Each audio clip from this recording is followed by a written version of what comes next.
बिस्मिल्लाहिर्रहमानिर्रहीम। अस्सलाम वालेकुम।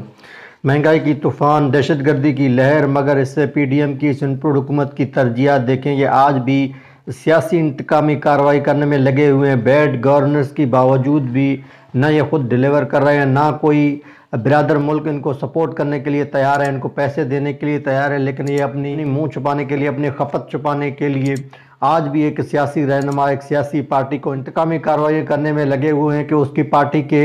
लोगों के ऊपर एफआईआर काटे जा रहे हैं, उनके खिलाफ झूठे मुकदमात बनाए जा रहे हैं, उनको गिरफ्तार किया जा रहा है। फवाद चौधरी की गिरफ्तार, उसके बाद उसकी ज़मानत। अब शेख रशीद को गिरफ्तार किया गया है एक झूठी एफआईआर में कि उसने जरदारी की तौहीन कर दी। तो नौबत आज यहाँ पहुँची है कि जरदारी की तौहीन करोगे तो भी आपको गिरफ्तार किया जाएगा। इससे पहले तौहीन अदालत होती थी, फिर इलेक्शन कमीशन सो कॉल्ड अपनी तौहीन लेकर आया है कि मेरी भी अगर किसी ने तौहीन कर दी तो उसके खिलाफ भी कार्रवाई होगी। अब जरदारी की बारी आई कि जरदारी की अगर कोई तौहीन करेगा तो उसको भी गिरफ्तार किया जाएगा। अब इंतकामी कार्रवाइयों को बढ़ाते हुए शेख रशीद को गिरफ्तार किया। अब एक और सहाफ़ी इमरान रियाज, उसको भी गिरफ्तार किया, इसलिए कि उसने रजीम चेंज को एक्सेप्ट नहीं किया है। पाकिस्तानी अवाम की तरह, इमरान खान की तरह, पीटीआई की तरह अब ये गुलाम हुकूमत और उसके हैंडलर चाहते हैं कि ज़ोर ज़बरदस्ती किसी तरह पाकिस्तानियों को ये मजबूर किया जाए कि ये जो चोर तुम्हारे ऊपर हमने मुसलत किए हैं इनको ही इनको कबूल करें, इनकी हातमताई, इनकी ग़ुलामी में रहकर आप इनको सपोर्ट करें, ये आपको अपना ग़ुलाम बनाएंगी और ये इन पर हुकूमत अमेरिका का ग़ुलाम है। तो इस ग़ुलामी को, इसी चैन को इसी तरह चला के रहना है अगर पाकिस्तान में रहना है। तो इस वक्त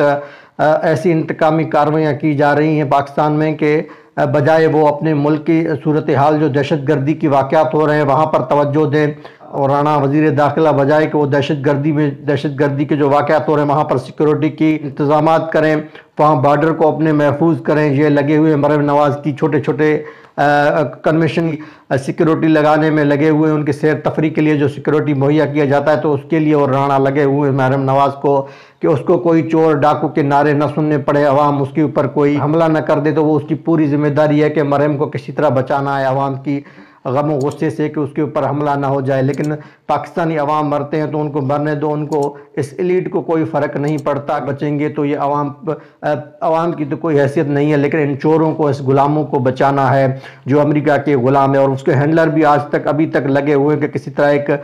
बड़ी पार्टी को दीवार से लगाया जाए, उनको गिरफ्तार किया जाए, ज़ोर ज़बरदस्ती धमकी जिस तरह भी हो उनको पकड़कर जेलों में डाला जाए। फवाद चौधरी की केस आपके सामने है, उसको सिर्फ इसलिए गिरफ्तार किया गया कि उसने बोला कि मुंशी की अल्फाज के ऊपर उसको गिरफ्तार किया गया है, लेकिन अभी ज़मानत हो गई है, अब उसको बाहर आ गए हैं। शेख रशीद के ऊपर एफआईआर ये है कि उसने जरदारी को बुरा भला कहा, जरदारी की तौहीन कर दी, और एक और झूठी एफआईआर और बनाई गई कि शराब की बोतल शेख रशीद से बरामद हुई है। तो शराब की बोतल के ऊपर अगर एफआईआर काटे जाना है तो जो असेंबली हमारे बने हुए, कौमी असेंबली लेकर सूबा असेंबली तक, वहाँ जो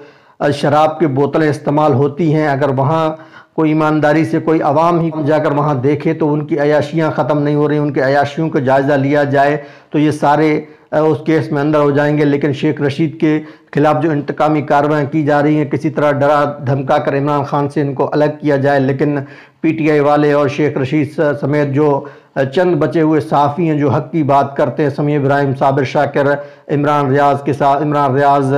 और ऐसे सिद्दीक जान समेत ऐसे मुख्तलिफ सहाफ़ी हैं, तो वो इनकी दोस्त धमकियों से डरने वाले नहीं, उनकी गिरफ्तारियों से डरने वाले नहीं। वो इस रजीम चेंज को एक तरफा मुस्तरद कर चुके हैं, उसको मानने को तैयार नहीं। जो अवाम कह रही है, अवाम की नुमाइंदगी करते हुए वो भी अभी भी यही बात कर रहे हैं कि रजीम चेंज इनका नाकाम हो गया है, ये ज़ोर ज़बरदस्ती से उसको फिर से मुसलत करना चाहते हैं। लेकिन शिकस्त इनकी मुकद्दर होगी, जो इससे पहले उनको शिकस्त मिल चुकी है। लेकिन ये फिर भी बाज़द हैं कि इकनॉमिक पाकिस्तानी मईशत पे तवज्जो दें, दहशत गर्दी के ऊपर तवज्जो दें, लेकिन ये फिर भी लगे हुए सियासी इंतकामी कार्रवाइयों में। तो इनकी मसरूफियत ये है। बैड गवर्नेंस देखें इस पीडीएम की, लेकिन सबको तवज्जो हटाने में लगे हुए हैं कि किसी तरह पीटीआई को रोका जाए। पाकिस्तानी अवाम की जो हक़ है, जो आज़ादी लेना चाहते हैं, जो आज़ादी से फैसला करना चाहते हैं, आज़ादी से पाकिस्तान में जीना चाहते हैं, उनकी आज़ादी सल्ब करके इन चोरों को हम पर ज़बरदस्ती मुसलत किया जाए और पाकिस्तानी अवाम इनकी हर बात माने। लेकिन इस मरतबा पाकिस्तानी अवाम इनकी बात मानने को तैयार नहीं। तो ये अपनी ही की हुई जो रजीम चेंज है उसमें नाकाम हो रहे हैं, तो इसलिए ये इंतकामी कार्रवाइयाँ करने में लगे हुए हैं। इससे पहले जब नून लीग या पीपल्स पार्टी की कोई रहनुमा गिरफ्तार होता था तो उसकी केस अलग होती थी, और जो पीटीआई की गिरफ्तार हो रहे हैं ان کی کیس الگ ہیں کیونکہ ان کے اوپر کرپشن چارجز تھے، پاناما سے لے کر اومنی گروپ اسٹیل مل سے لے کر لندن کی فلیٹ، وہاں تو یہ منی ٹریل نہ دے سکے، ثابت نہ کر سکے خود کو، لیکن پی ٹی آئی کے اوپر جو مقدمات بن رہے ہیں، کسی کے اوپر منشی کہنے کے اوپر ایف آئی آر بن رہی ہے، کسی کے اوپر جو ہے نا وہ شراب کی بوتل کے اوپر ایف آئی آر کاٹی جا رہی ہے، تو ایسے ریاستی وہ بھی غداری کی مقدمات کاٹے جا رہے ہیں کہ یہ غدار ہیں، پاکستان کے خلاف ہیں، کیونکہ اس نے منشی کہا، کیونکہ اس کے پاس جھوٹی ایف آئی آر کاٹی جائے اور ان کو گرفتار کیا جائے، زور زبردستی سے ڈرا کر ان کو عمران خان سے الگ کیا جائے، اپنے نظریے سے پھیرا جائے، لیکن ان نون لیگ اور پیپلز پارٹیوں کی طرح تو نہیں ہے جو چھوٹی سی بات کے اوپر جیل میں جا کر وہ لیٹ جاتے تھے، ان کی ہر بات مانی جاتی تھی، لیکن پی ٹی آئی اور جو پی ٹی آئی کی سپورٹر ہیں، جو پی ٹی آئی کے اتحادی ہیں، وہ اپنے نظریے سے پھرنے کو تیار نہیں کہ رجیم چینج ہوا ہے، اس صورت میں یہ انپورٹ حکومت ہمارے اوپر مسلط ہوئی ہے، ہم اس کو نہیں مانتے۔ آج کے لیے اتنا ہی، پھر ملتے ہیں انشاءاللہ۔ اللہ حافظ۔